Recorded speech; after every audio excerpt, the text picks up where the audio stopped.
पर्दे के अहकामात हम आम तौर पर समझते हैं कि उनके लिए हैं जो कि बाहर वाले हैं, अपने घर वालों में से या रिश्तेदारों से पर्दा नहीं है।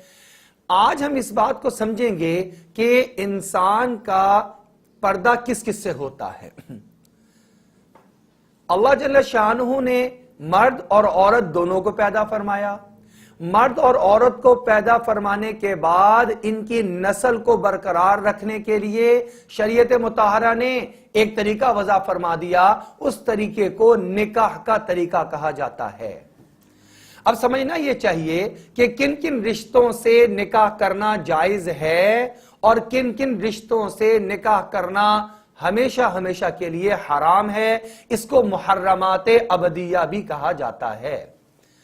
मुहर्रमात अबदिया का अल्लाह जल्ल शानहू ने कुरान पाक में तज़किरा फरमाया है। उसको इंशाअल्लाह तआलाहुल अज़ीज़ हम जरा मुताला करते हैं। अल्लाह जल्ल शानहू ने कुरान पाक में इरशाद फरमाया, हुर्रिमत अलैकुम उम्महातुकुम, तुम्हारे लिए तुम्हारी वालदा, तुम्हारी माएं, उनके साथ निकाह करना हराम करार दे दिया गया। ज़माने जाहिलियत में ऐसे वाक़यात मिलते हैं कि औलाद ने अपनी वालदा के साथ ही निकाह किया हुआ। आज भी ऐसे कुछ दहरिये मसालिक मौजूद हैं जो कि आपस में करीबी रिश्तेदार, जिनको हम खून के रिश्तेदार कहते हैं, उनके साथ निकाह करने को भी जायज समझते हैं। लेकिन शरीयत मुताहरा ने क्या फरमाया, किससे निकाह करना जायज है और किस रिश्ते से निकाह करना हमेशा हमेशा के लिए हराम है। तो सबसे पहला, हुर्रिमत अलैकुम उम्महातुकुम, तुम्हारी माएं तुम्हारे ऊपर हराम हैं। व बनातुकुम, तुम्हारी बेटियां, बेटी का रिश्ता भी हमेशा हमेशा के लिए मुहर्रमात अबदिया में दाखिल और शामिल है। व अखवातुकुम, और तुम्हारी बहनें। इन बहनों से मुराद हकीकी बहनें हैं। हमारे यहां आमतौर पे एक रिवाज ये चल गया कि हमने अब मुंह बोले भाई और मुंह बोली बहनें बनाना शुरू कर दी हैं। हालांकि शरीयत मुताहरा में इसकी कोई गुंजाइश मौजूद नहीं है। ना मुंह बोला कोई भाई होता है और ना मुंह बोली कोई बहन हुआ करती है। ये हराम रिश्ता है जो हमने बना लिया कि ये तो मेरा भाई है, लिहाजा वो सामने बैठा हुआ गुफ्तगू भी कर रहा है, उसका घर में भी आना जाना है, उसके साथ बाजार भी चली जाती हैं, इसलिए ये तो मेरा भाई बना हुआ है। तो समझ जाइए कि बहनें हराम है निकाह में लाना, लेकिन इससे वो बहनें मुराद हैं जो हकीकी हों, और जो मुंह बोली बहनें हैं या मुंह बोले भाई हैं, ये इंसान के लिए गैर महरम हैं। इनके साथ गुफ्तगू करना, इनके साथ कहीं बाजार में आना जाना या सफर करना सब कुछ हराम और नाजायज है। कुरान पाक में अगली चीज फरमाई, व अम्मातुकुम, तुम्हारी फूफियां। अम्मा अरबी में फूफी को भी कहते हैं, चची को भी, ताई को, सबको कहा जाता है, लेकिन यहां पे चची और ताई मुराद नहीं है, इसलिए कि वो मुहर्रमात अबदिया जिनसे कभी भी निकाह ना हो सकता हो उसमें शामिल नहीं है। वो मुहर्रमात वक्तिया में तो शामिल हैं, मुहर्रमात अबदिया में शामिल नहीं है। लिहाजा यहां से मुराद फूफियां हैं, वालिद की सगी बहनें। वफालातुकुम, और यहां अरबी में खाला और मोमानी दोनों पे बोला जाता है, लेकिन यहां से भी मुराद खाला है, मोमानी मुराद नहीं है। जो हमारी वालदा की सगी बहन हैं वो यहां पर मुराद हैं कि वो भी हमेशा हमेशा के लिए हराम है, मुहर्रमात अबदिया में शामिल हैं। व बनातुल अखी, और तुम्हारी भतीजियां। व बनातुल उख्ती, तुम्हारी बहन की बेटियां यानी भांजियां।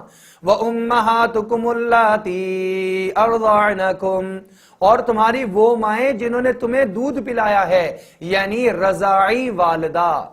जिसका दूध बच्चे या बच्ची ने पी लिया, ये उसकी रज़ाई वालिदा बन गई। अब अगर किसी लड़के ने दूध पी लिया है किसी खातून का, वो उसकी रज़ाई वालिदा हैं, हमेशा हमेशा के लिए मुहर्रमात अबदिया में दाखिल और शामिल, इनसे कभी भी निकाह नहीं हो सकता, ना इनसे पर्दा है। व अखवातुकुम मिनर रज़ाअ, तुम्हारी दूध शरीक बहनें, यानी एक अपनी वालदा से दूध पी रहा था, इसकी वालदा ने किसी और की बेटियों को भी दूध पिला दिया है, इसी वक्त में या किसी वक्त में भी, इससे पहले या इससे बाद में, ये दूध शरीक बहन बन गई है, ये हमेशा हमेशा के लिए मुहर्रमात अबदिया के अंदर दाखिल और शामिल हो गई है। وَأُمَّهَاتُ نِسَائِكُمْ، تمہاری بیویوں کی مائیں جن کے ساتھ انسان کی شادی ہو جائے، بیوی بن جائے، رخصتی ہو چکی ہے، اب اس کی جو والدہ جس کو ہم ساس کہتے ہیں، یہ محرمات ابدیہ میں شامل ہے، ہمیشہ ہمیشہ کے لیے یہ حرام ہے اور اس سے پردہ بھی کرنا ضروری نہیں ہے۔ وَرَبَائِبُكُمُ اللَّاتِي فِي حُجُورِكُم مِّن نِّسَائِكُمُ اللَّاتِي دَخَلْتُم بِهِنَّ، اسی طرح وہ ربیبہ بچی، ربیبہ بچی کس کو کہتے ہیں یہ ذرا سمجھ لیجئے۔ ایک عورت نے کہیں شادی کی، اس کا شوہر فوت ہو گیا، اس سے اس کی ایک بیٹی بھی تھی، فوت ہو گیا یا اس نے اس کو طلاق دے دی یا اس نے اس کو سے خلا لے لی، بہرحال اس سے تعلق ختم ہو گیا، ایک بیٹی اس سے ہے، اب اس عورت نے کسی اور مرد سے شادی کی ہے۔ اب جب ان کی آپس میں شادی ہو گئی، وہ بیٹی بھی اس والدہ کے ساتھ اپنی آئی ہوئی ہے، اب یہ اس باپ کی حقیقی بیٹی تو نہیں ہے لیکن اس کی ربیبہ ضرور ہے۔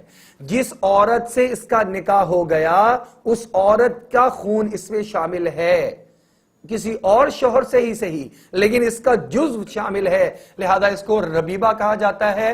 یہ بھی محرمات ابدیہ میں داخل اور شامل ہے، اس سے بھی نہ نکاح ہو سکتا ہے کبھی بھی اور نہ ہی اس سے پردہ کرنا ضروری ہے۔